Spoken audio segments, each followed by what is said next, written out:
don't understand. I can't wrap my head around it. Waddell's son Cannon shot in the head while riding his bike. It happened in his own front yard on Archers Road in Wilson as his two young sisters looked on. Police say It was a perfect summer day.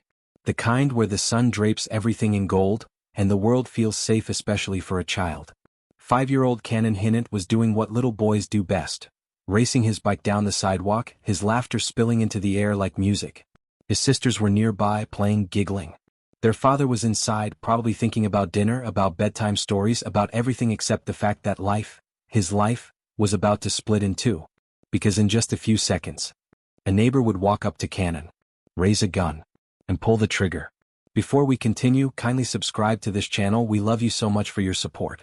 Cannon's little legs pumped furiously as he pedaled, his bike wheels kicking up tiny puffs of dust along the sunlit sidewalk. He was racing himself the way little kids do, leaning forward, gripping the handlebars, imagining he was a superhero on a mission. His sisters, just a few feet away, were lost in their own world, laughing as they played. Their backyard was their safe space. A little bubble of childhood, untouched by anything dark, anything dangerous. Inside the house, Austin Hinnant, Cannon's father, was going about his afternoon. Maybe he was cleaning up. Maybe he was scrolling through his phone, checking the time, thinking about what they'd do for dinner that night. It was a normal day, an ordinary moment. Until it wasn't. Because then came the gunshot.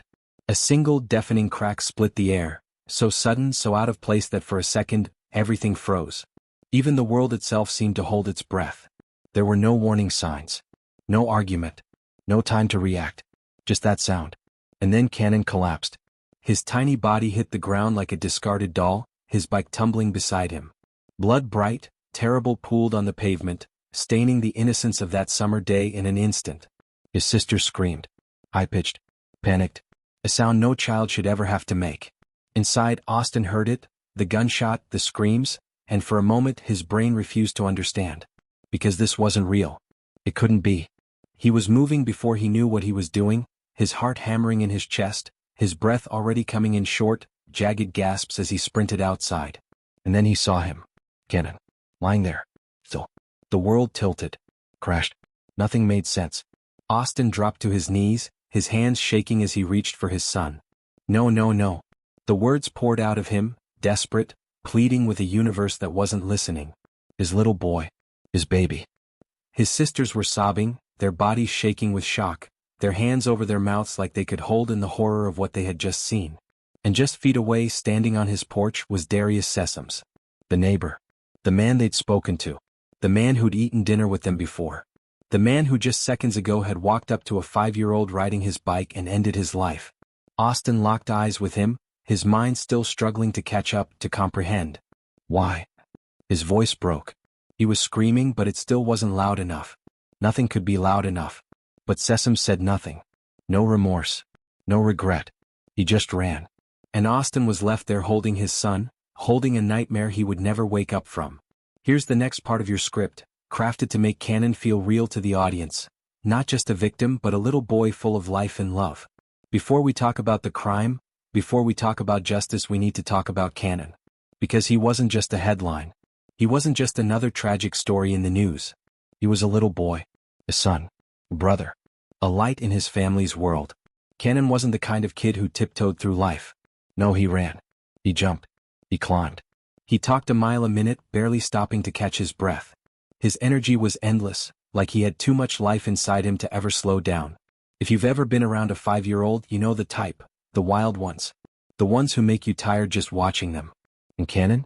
He was one of those kids. He loved his bike more than anything. That little thing had probably been through 1,000 imaginary adventures. One day he was a race car driver. The next, a superhero on wheels. He'd speed up and down the street, his blonde hair catching the sunlight, his laughter trailing behind him like an echo. And his family? That was his whole world. His sisters were his built-in best friends. They played together, fought over toys, made up, and did it all over again the next day. And his dad, Austin Hinnant, was his hero. Cannon had this habit of hugging him tight like he never wanted to let go. He was the kind of kid who loved big. He was smart too. 5 years old, but already soaking up everything around him like a sponge. He had his whole life ahead of him. kindergarten, baseball games, scraped knees, birthday parties, Christmas mornings. A future. But that's what makes this so gut-wrenching. Because Cannon never got that future. He'll never get to ride his bike again. Never get to lose his first tooth or stay up too late watching cartoons, or grow up into the man he was supposed to be. And the hardest part? He had no idea his time was running out. That's the part that breaks me the most.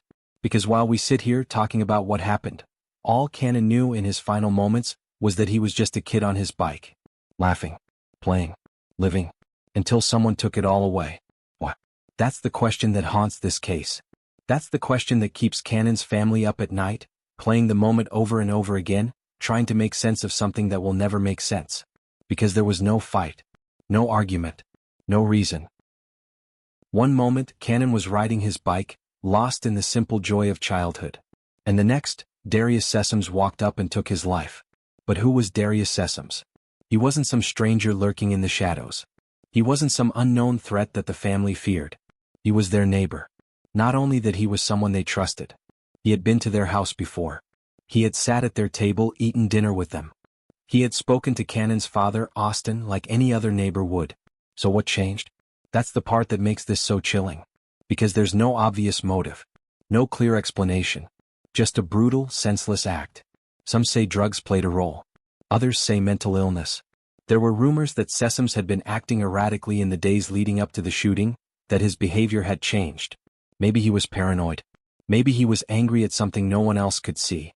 But even if all of that were true, what could possibly justify walking up to a child and pulling the trigger?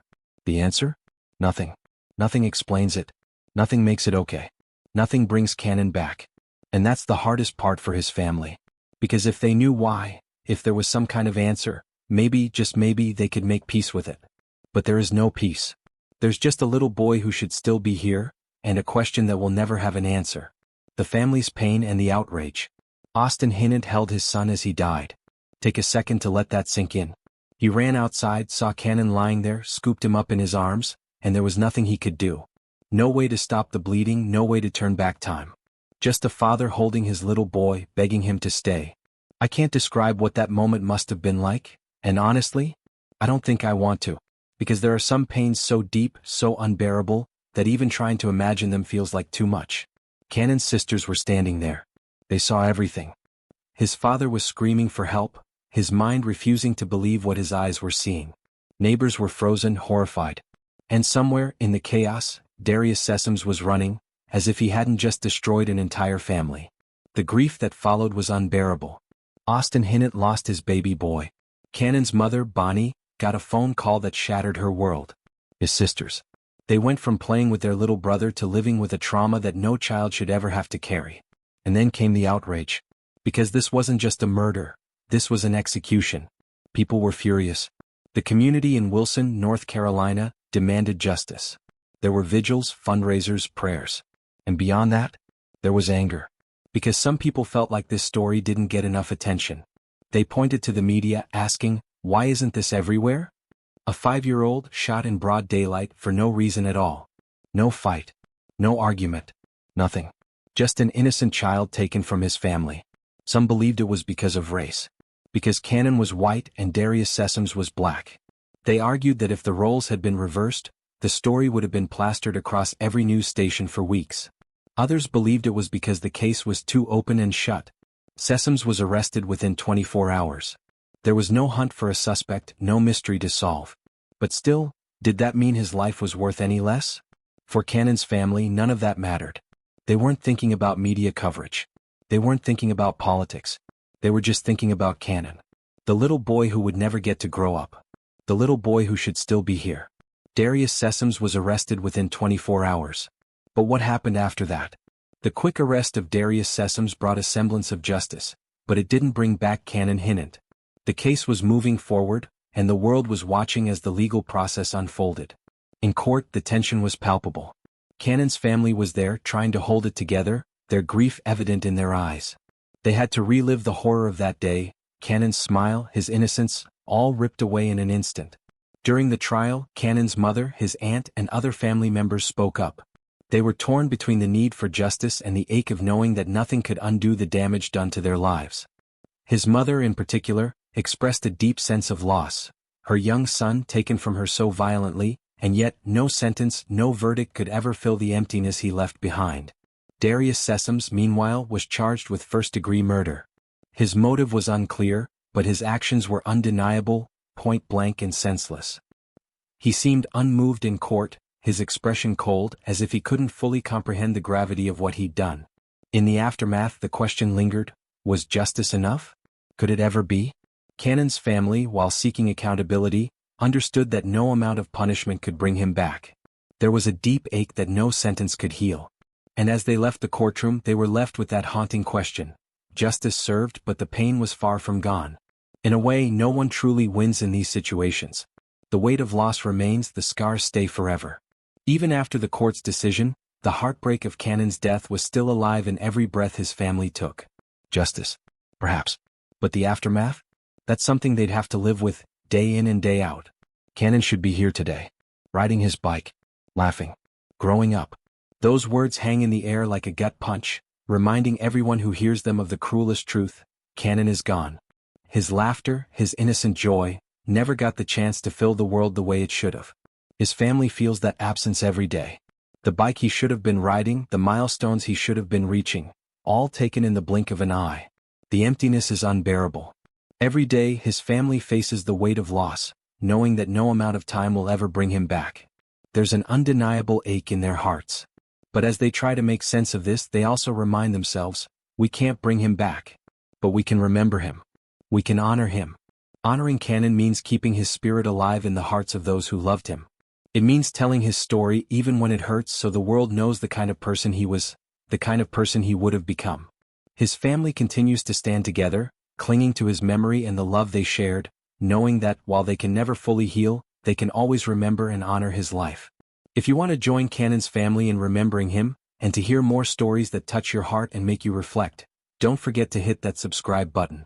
Every story matters, and together we can keep these voices alive.